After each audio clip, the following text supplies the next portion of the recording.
Hello friends, মিঠুর পাকশালায় আপনাদের সবাইকে স্বাগত। আজ আমি হাফ কাপ আটা দিয়ে ভীষণই টেস্টি ও হেলদি একটা টিফিন রেসিপি আপনাদের সাথে শেয়ার করছি। এই জন্য হাফ কাপ পরিমাণে আটা নিয়েছি, ওই কাপেরই অর্ধেক পরিমাণে এখানে বেসন নিয়েছি। এরপর আটা ও বেসন একসাথে মিশিয়ে নিতে হবে।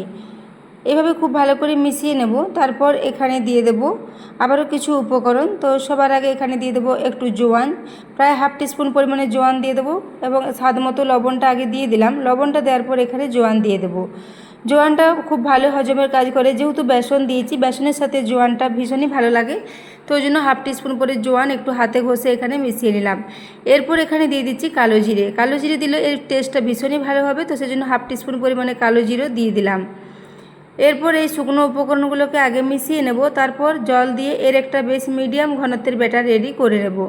তো দেখুন এগুলো মিশিয়ে নিয়েছি। তারপর যে কাপ মেপে এখানে আটা ও বেসন নিয়েছি, ওই কাপেরই 1 কাপ পরিমাণে জল নিয়ে নিলাম। তো 1 কাপ পুরো জলটাই দিয়ে দিয়েছি। এরপর এটাকে চামচে করে খুব ভালো করে মিশিয়ে নেব।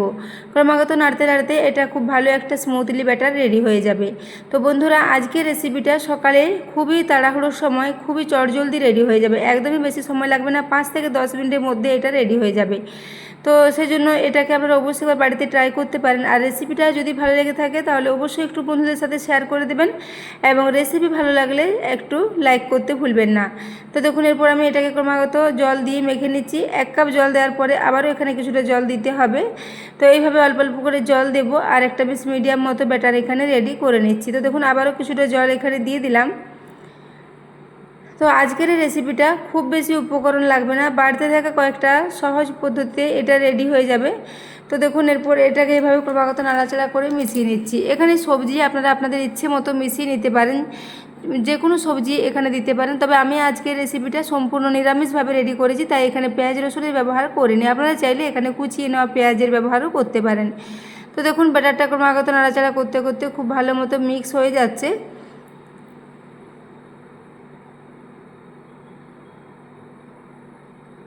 তো দেখুন এভাবে এটাকে খুব ভালো করে মিক্স করে নিয়েছি। এই ব্যাটারটাকে রেস্টে রাখার কোনো প্রয়োজন নেই, এমনিতে এটা ভীষণ টেস্টি মতো রেডি হয়ে যাবে।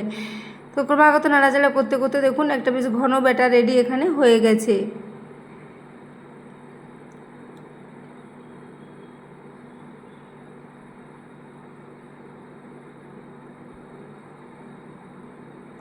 তো এরপর আমি দেখুন এখানে দিয়ে দিচ্ছি 2টো কাঁচা লঙ্কা, ছোটো টুকরো করে কেটে রেখেছিলাম, সেই 2টো কাঁচা লঙ্কা দিয়েছি। ওই সাথে একটা ছোটো সাইজের টমেটো টুকরো করে কেটে রেখেছিলাম, সেটা দিয়ে দিলাম। এরপর একটা ছোটো সাইজের গাজরকে এইভাবে খোসাটা ছাড়িয়ে গাজরটা ধুয়ে পরিষ্কার করে রেখেছিলাম, সেই গাজরটাকে গ্রেট করে একটু এর সাথে মিশিয়ে নিচ্ছি। আপনারা চাইলে এখানে একটা গ্রেট করা আলুও দিতে পারেন, অথবা বাঁধাকপি বা যে ছোটো ছোটো করে ক্যাপসিকাম কুচিও দিতে পারেন। যে কোনো ধরনের সবজি আপনারা এখানে মিশিয়ে নিতে পারেন, ভীষণই ভালো লাগবে। তো এরপর দেখুন পুরো গাজরটাকে একটু এইভাবে গ্রেটারে করে গ্রেট করে এর সাথে মিশিয়ে নিলাম।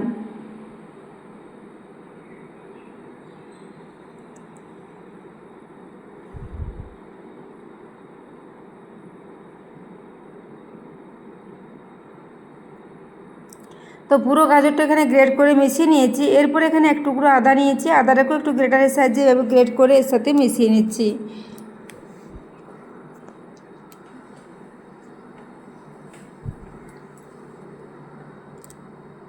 তো দেখুন পুরো আদাটা এখানে মিশিয়ে নিলাম। এরপর এখানে দিয়ে দিলাম প্রায় 1 চা চামচ পরিমাণে কসুরি মেথি। আপনারা চাইলে এখানে কুচনো ধনেপাতার ব্যবহার করতে পারেন। তো এখানে আর কিছু লাগবে না, এই মাত্র কয়েকটা উপকরণ দিয়ে খুব ভালো মতো এটা রেডি হয়ে যাবে।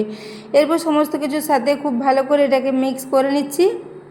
তো বন্ধুরা, আজকের রেসিপিটা অবশ্যই বাড়িতে একবার ট্রাই করবেন, এবার ট্রাই করলে রেসিপি কেমন লেগেছে কমেন্টে জানাতে ভুলবেন না। তো দেখুন এরপর এটা ক্রমাগত নাড়াচাড়া করে খুব ভালো করে সমস্ত কিছু মিশিয়ে নিলাম।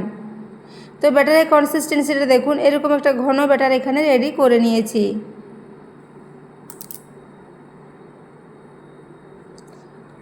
এরপর আমি গ্যাসে একটা ফ্রাই প্যান বসিয়ে দিয়েছি, তাতে 2 চামচ পরিমাণে তেল গরম হওয়ার জন্য রেখে দিয়েছিলাম। তেলটা এখন গরম হয়ে এসেছে। এরপর ওই ব্যাটারটা থেকে কিছুটা করে ব্যাটার এভাবে ছোটো ছোটো করে দিয়ে দেবো। সাধারণত আমরা যেভাবে প্যানকেক রেডি করে থাকি সেরকম ছোটো ছোটো করে এগুলোকে রেডি করে নেব। তো 1 থেকে 1.5 চামচ মতো ব্যাটার এখানে দিয়ে দিচ্ছি।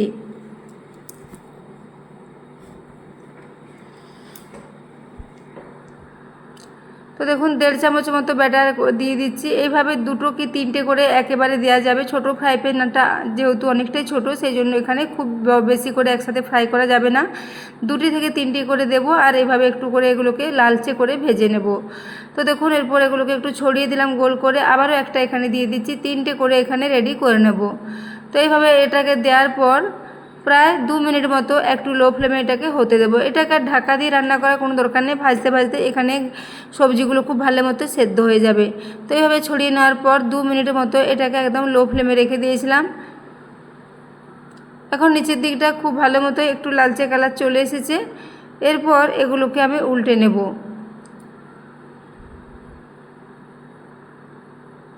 তো দেখুন এরপর একে একে এগুলোকে উল্টে নিচ্ছি। এইভাবে খুবই অল্প তেলে এগুলোকে একটু উল্টে পাল্টে লালচে করে ভেজে নিতে হবে।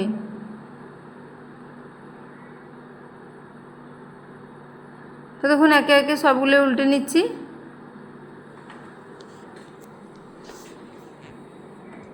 তো এইভাবে সবগুলোকে উল্টে নিলাম। তো আবারও দেখুন অপর দিকটাও আবারও উল্টে নিচ্ছি। এখন 2 দিকটাই খুব সুন্দর মতো লালচে করে ফ্রাই করা হয়ে গেছে। এরপর এগুলোকে গ্যাস থেকে নামিয়ে নেব। তো এইভাবে আমি প্রায় 3 থেকে 4 ব্যাচে এগুলোকে রেডি করে নেব। তো হাফ কাপ আটা দিয়ে এখানে অনেকগুলোই টিফিন রেডি হয়েছে বন্ধুরা। তো আপনারা এই সহজ পদ্ধতির রেসিপিটা বানিয়ে এটাকে ব্রেকফাস্টও সার্ভ করতে পারেন, বা টিফিনে, বা এটাকে বিকেলের দিকে হালকা ফুলকা খিদে পেলেও বানিয়ে নিতে পারেন। খুবই চটজলদি এটা রেডি হয়ে যাবে, একদমই সময় বেশি লাগবে না। তো দেখুন এখানে 3টে রেডি করে নিয়েছি। এইভাবে সবগুলোকে একটা প্লেটের মধ্যে সাজিয়ে নিয়েছি। তো এটাকে আপনারা যে কোনো ধরনের চাটনির সাথে সার্ভ করতে পারেন, বা বিকেলে চায়ের সাথেও এটাকে বানিয়ে খেতে পারেন, খুবই ভালো লাগবে। তো একটা আওয়াজটা আপনাদের দেখিয়ে দিচ্ছি। দেখুন উপর থেকে ভীষণই খাস্তা ও মুচমুচে, এবং ভেতরটা খুবই নরম। তো বন্ধুরা আজকের এই রেসিপিটা আপনাদের কেমন লেগেছে অবশ্যই জানাবেন, এবং রেসিপি ভালো লেগে থাকলে একটা সাবস্ক্রাইব করে আমার পাশে থাকবেন। তো দেখুন এরপর এগুলোকে একটা ভেঙে আপনাদের দেখিয়ে দিলাম। উপর থেকে ভীষণই খাস্তা ও মুচমুচে, ভেতরটা খুবই নরম। তো বন্ধুরা আজকের রেসিপিটা এতক্ষণ পর্যন্ত দেখার জন্য আপনাদের অশেষ ধন্যবাদ। আবারও চলে আসবো নতুন রেসিপি।